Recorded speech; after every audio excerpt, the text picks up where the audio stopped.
She grabbed the handle of my manual wheelchair and said, "You can sit in a regular seat, you're not even that disabled." That was the moment I knew exactly how the next 2 hours were going to go. Let me back up. It was a Saturday in March, about 12:40 in the afternoon. The Crestwood Multiplex on Harmon Avenue, one of those big 14-screen places that smells like fake butter and carpet cleaner. I go there a lot. The staff knows me, the accessible seating is genuinely good, and I have zero shame about being a 34-year-old woman who goes to see animated movies alone on a Saturday. Zero regrets. I have a spinal cord injury from a car accident 4 years ago. I use a manual wheelchair full-time. On a good day, I can transfer to a regular seat for short periods. That Saturday was not a particularly good day. And more importantly, I didn't owe that information to anyone. I'd bought my ticket online 2 weeks in advance. Assigned seat W1, wheelchair accessible row, Theater 7, 1 p.m. showing. That space comes with a clear floor area to the left where my wheelchair stays during the film. I picked it specifically for that reason. I've sat in that exact spot before. I knew what I was getting. Now I need to tell you about my job, because it becomes very relevant. I'm a patient rights advocate at the Ardmore Disability Rights Center. I work for a nonprofit that handles ADA compliance disputes and disability discrimination cases. I've been doing this for 6 years. I know the Americans with disabilities act the way some people know their social security number automatically, without thinking. I know what public accommodations are legally required to provide. I know what qualifies as discriminatory removal. I know exactly what to document and when. I did not walk into that movie theater looking for a fight. I never do. But I also don't back down when one finds me. I arrived at 12:40, grabbed a large popcorn with extra butter, and wheeled into Theater 7. The accessible row at Crestwood is the third row from the back on the left side. 4 designated wheelchair spaces in that row. Each one has a fold-up companion seat next to it and a clear floor space for a mobility device. I rolled into my spot, locked my wheels, balanced my popcorn in my lap, and started scrolling my phone while the theater filled up. The house was maybe half full when I heard her. Loud metallic scraping, a thud, then a small voice saying, "Mommy, the wheel is stuck." I looked up and saw a woman in her late 30s wrestling a massive stroller sideways down the aisle, one of those oversized travel system models, the ones that are basically small vehicles. A toddler, maybe 2 years old, was strapped into it. A diaper bag the size of carry-on luggage hung off the handle. A second kid, a boy who looked about 5, trailed behind her holding a bag of candy. She was looking at the accessible row. She looked at the row, she looked at me, she looked at the row again, then she walked straight toward me. "Hi, we need these spots," she said, not a question. She was pointing at the floor space next to my chair, the space where my wheelchair lives during the film. "For the stroller. It doesn't fit in the regular rows." "I'm sorry, this is an accessible seating space," I said. "I have a reserved ticket for this seat. That floor space is for my wheelchair." She blinked like I'd said something confusing. "Right, but I need it for the stroller." I tried again, calmly. "This is the wheelchair accessible section. I'm a wheelchair user. I have a valid reserved ticket for this exact spot." She made a face, not embarrassed, annoyed, like I was the unreasonable one. "Can't you just push it back somewhere?" she said. "You can sit in the fold-up seat." I explained that I can't transfer easily and that the fold-up companion seat wasn't appropriate for me. I also pointed out the 2 open wheelchair spaces 2 seats down. "You could park the stroller there," I said. "Nobody's using those spots." "Those are too far from the middle," she said. I stared at her. "I'm sorry. We always sit in the middle. Can you just scoot over?" And then she reached out and put her hand on my wheelchair handle and gave it a tug. I went cold. My wheelchair is not furniture. It is not a shopping cart. It is a medical device and it is an extension of my body, and touching it without my permission is not okay, legally or otherwise. I put my hand on my wheel immediately. "Please don't touch my chair." I barely touched it. "Please don't touch my chair." Same volume, same tone. Her chin came up. "I'm just trying to park the stroller. You're making this into a huge deal for no reason." "I have a reserved ticket for this accessible space," I said. "I'm not moving. You're welcome to use the open spaces 2 seats down, or you can speak with a staff member about your options." She stared at me. The toddler chewed on the diaper bag strap. The 5-year-old watched us with wide eyes. "This is so selfish," she said, loud enough that the couple 3 rows back looked up from their phones. I turned back to my phone. That was the first escalation. She didn't go find a staff member. She didn't use the open, accessible spaces. She stood in the aisle and raised her voice at the entire theater. "Excuse me." She wasn't talking to me anymore. She was talking to everyone. "This woman won't move her wheelchair so my baby can have a spot. There are plenty of regular seats she could use. She's not even that disabled." I heard someone behind me mutter, "Oh my God." I heard a man near the front of the row say, "Wow." I kept my eyes on my phone. "She's just being difficult," the woman continued, to no one and everyone. "My daughter is 2 years old. What kind of person refuses to help a baby?" A woman 2 rows back, older, gray hair, reading glasses, leaned forward. "Honey, that's her assigned seat. You need to find your own spot." The mom turned on her like she'd been betrayed. "Stay out of this, please." "I'm just saying what everyone's thinking," the gray-haired woman said, and settled back in her seat. Across the aisle, a teenage girl had her phone out. I noticed that, filed it away. The mom planted herself, arms crossed over the stroller handle, standing there like she was waiting me out. Her 5-year-old had found a companion seat 2 spots down and was already eating his candy. The toddler was still working on that diaper bag strap. 2 minutes passed. The preview's countdown played on screen. I sat there with my popcorn. Then she went to get a staff member. Good, I wanted her to get a staff member. She came back 3 minutes later with a teenage theater employee, maybe 17, black polo, slightly panicked expression. Name tag said Devin. "Hi, so," Devin started. "She's in my spot," the mom cut in. "I need that wheelchair space for my stroller." Devin looked at me. He looked at my wheelchair. He looked at the stroller. You could see him doing the math and realizing it did not add up in her favor. "Ma'am, the wheelchair accessible spaces are designated for wheelchairs," Devin said. "Do you have a ticket for this specific space?" "Well, no, but..." "This guest has a reserved ticket for this space. The accessible spaces are protected under." "I want to speak to a manager," she said. Devin nodded and walked out faster than he'd walked in. I got the impression he was relieved to leave. While we waited, the mom sat down in the companion fold-up seat directly next to my wheelchair space, the one that was part of my reservation. Just sat down in it like it was hers. Her 5-year-old migrated over and took the companion seat on the other side of me, the one next to the empty accessible space. I was now flanked by her children, while she occupied my companion seat. I opened my notes app and started a timestamp log. 12:54 p.m. Companion seat occupied by mother without ticket. Physical contact with wheelchair at approximately 12:47 p.m. She watched me type, "What are you doing?" "Taking notes," I said. "About me." I didn't answer. That annoyed her more than anything I'd said so far. The manager arrived at 12:58. Her name was Rita. Probably 50, calm energy, the kind of person who has seen everything. Devin trailed behind her looking visibly relieved. Rita took in the whole scene, me, my wheelchair, the mom in my companion's seat, the stroller in the aisle, the 5-year-old in the other companion's seat, and her expression didn't change. "What seems to be the issue?" Rita asked. The mom stood up. She'd been building this speech for 10 minutes. "This woman is refusing to accommodate my family. I have a baby. My stroller needs to go somewhere. She has a wheelchair and she can transfer to a regular seat. She told me she can, and she's refusing to cooperate. I've asked nicely multiple times." I want to be clear. I had said no such thing. I had said the exact opposite. "I have a reserved ticket for space W1, I told Rita. "I'm a full-time wheelchair user.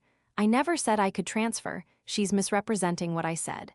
She touched my wheelchair without permission and has been sitting in my companion seat for the past 4 minutes without a ticket.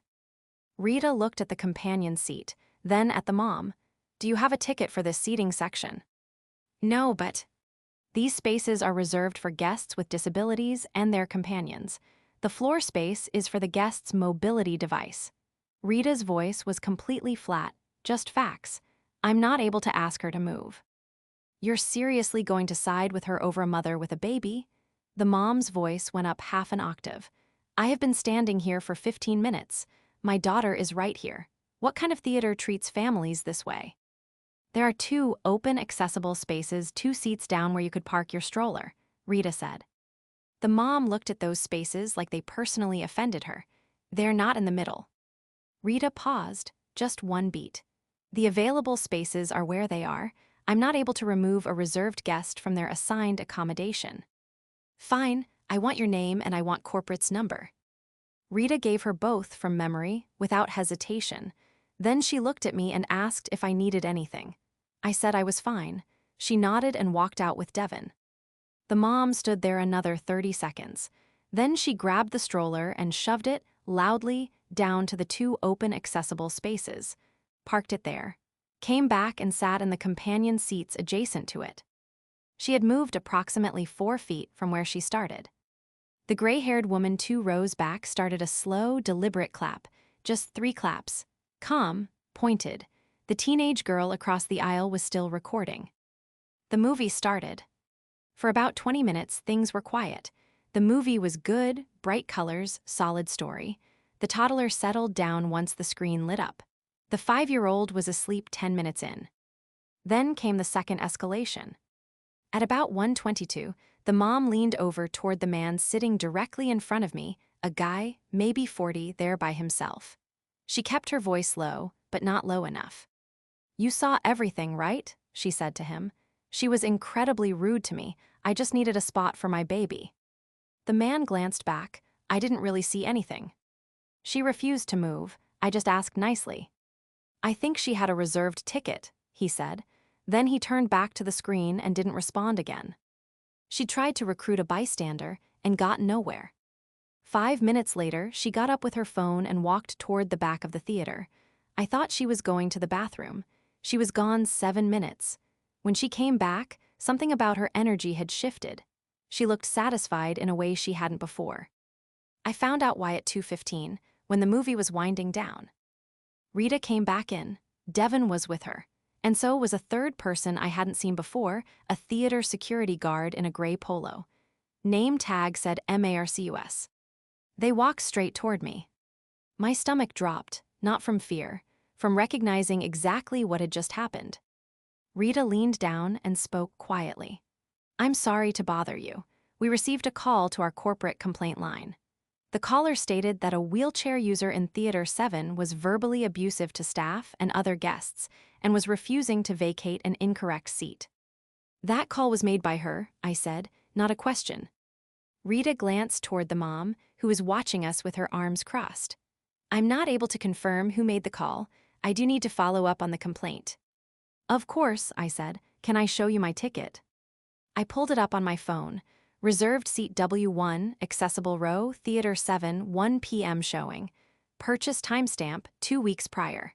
Name on the ticket, mine. Rita looked at it, Marcus looked at it, then Marcus looked over at the mom. I decided this was the moment.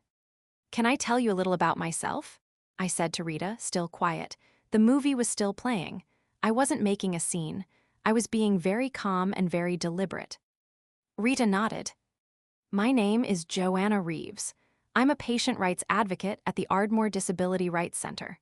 I specialize in ADA compliance and disability discrimination cases, specifically cases involving public accommodations. I let that land for a second. This exact type of incident, a wheelchair user pressured to vacate a reserved accessible space by an unauthorized party, followed by a retaliatory complaint to staff, is something I've documented in at least 11 cases in the past 3 years. Rita went very still. I have a time-stamped log on my phone from the moment she first approached me, I continued. The time of physical contact with my wheelchair, the time she occupied my companion seat without a ticket, her statements to staff and bystanders, and the approximate time she left the theater to make what I now believe was a bad faith call to your corporate line. Devin had gone slightly pale. Marcus was working very hard to keep his face neutral. I'm not filing a complaint today, I said. I'm telling you this so you have full context for what has happened in this theater over the last hour and a half. Rita straightened up. She turned and looked directly at the mom. The mom had been watching our quiet conversation from 4 feet away, trying to read it. She'd been looking satisfied. Now she didn't look satisfied anymore. Rita walked over to her. I couldn't hear exactly what she said, just the tone. Professional, factual, firm. I heard the mom say, "That's not what happened." And then, "I have a right to," and then nothing, because Rita kept talking in that same steady voice and didn't stop. The movie ended. The lights came up. The gray-haired woman, I later learned her name was Martha, walked past me on her way out and stopped. "You handled that beautifully," she said. "I'm sorry you had to deal with it." The teenage girl across the aisle was still there, phone in hand. She looked at me and said, "Can I ask what you do for work?" "Disability rights advocate," I said. She grinned. "That's perfect." Meanwhile, Rita was still talking to the mom. Marcus stood slightly behind Rita, not aggressive, just present. The mom was getting louder. "I made a complaint, and I have a right to see it resolved." Rita said, clearly enough that I heard it from 3 seats away, "The complaint has been reviewed and closed. We've confirmed the guest in the accessible space had a valid reserved ticket and was using the space correctly. There is no action for us to take." She was rude to me. "That's not what our staff observed." "Your staff is lying." Rita paused. The mom realized about half a second too late what she just said. "I'd encourage you to collect your belongings," Rita said. "Marcus will walk you out." "I'm not done with this conversation." "I am," Rita said. "Marcus." Marcus stepped forward, not grabbing her, not threatening, just present, a door-shaped suggestion. The mom grabbed the stroller handle. Her face was red. She snatched the diaper bag off the handle, dropped it, picked it up, and started pushing toward the exit. The 5-year-old scrambled after her. The toddler was asleep in the stroller. She passed me on the way out and didn't say a word, didn't look at me, stared straight ahead and walked.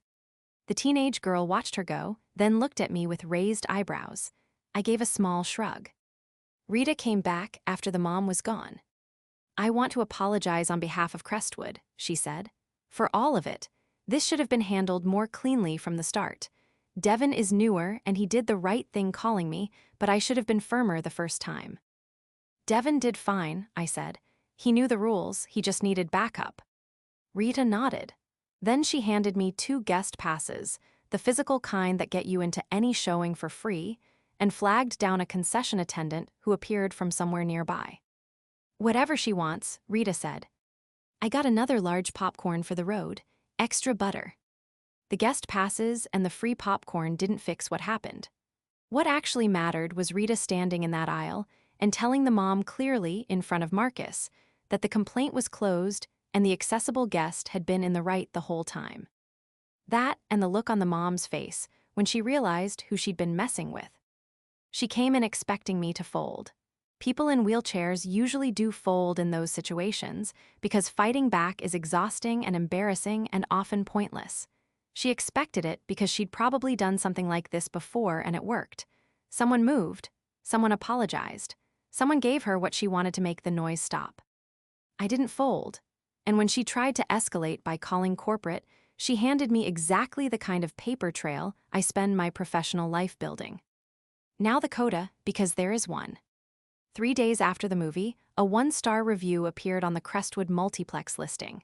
It mentioned a woman in a wheelchair and staff who sided against a mother with young children.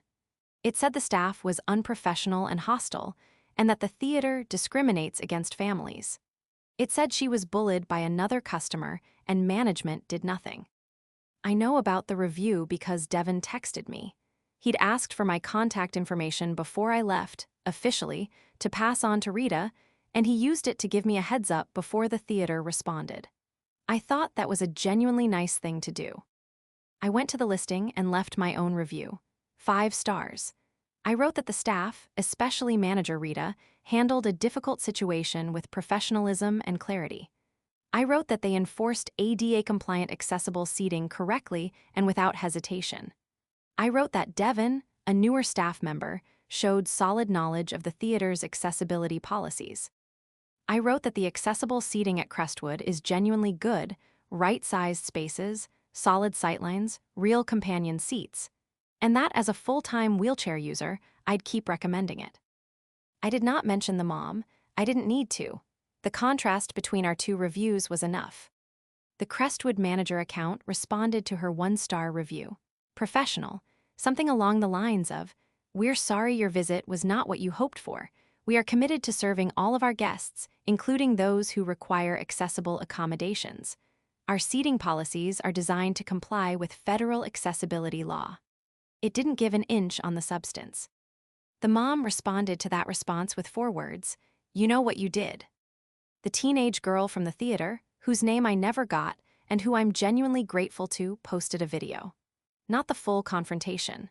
About 90 seconds of the mom in the aisle demanding Rita take action, and then Rita's flat, clear, "The complaint has been reviewed and closed."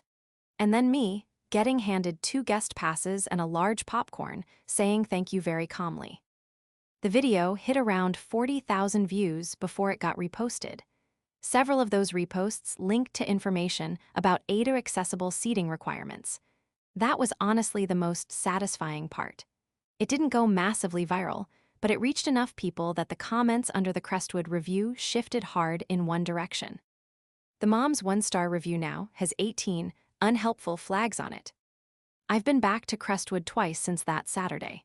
Rita waved at me the second time. Devin upgraded my popcorn without me asking. The accessible row in Theater 7 is still exactly where it should be, right size, right position, fold-up companion seats, open floor space. I've thought about whether I should have handled it differently. Maybe warmer at the start. Maybe more active about helping her problem solve before she got defensive. Maybe. But here's the thing, I wasn't cold. I was clear. There's a difference. I told her about the other accessible spaces twice. I offered her a real solution. She didn't want a solution. She wanted my spot. And when I didn't give it to her, she decided I was the problem. Touching my wheelchair was the line. That's always the line. The moment she put her hand on my chair, this stopped being a misunderstanding and became something else entirely. She thought I was an obstacle. She thought she could just move the obstacle. I've spent 6 years helping people who got treated as obstacles fight back through proper channels. That Saturday in March, I got to do it myself. Rita, Devin, Marcus, they did their jobs and then some. Martha, the gray-haired woman who started the slow clap, is my hero. The teenage girl with the phone is also my hero. And the guy who told the mom, I think she had a reserved ticket, when she tried to recruit him, he did okay too. As for me, I watched a good movie, ate 2 large bags of popcorn, and kept my seat. I would do it exactly the same way again. So tell me, would you have given up the space just to make the noise stop, or would you have held your ground? Drop it in the comments.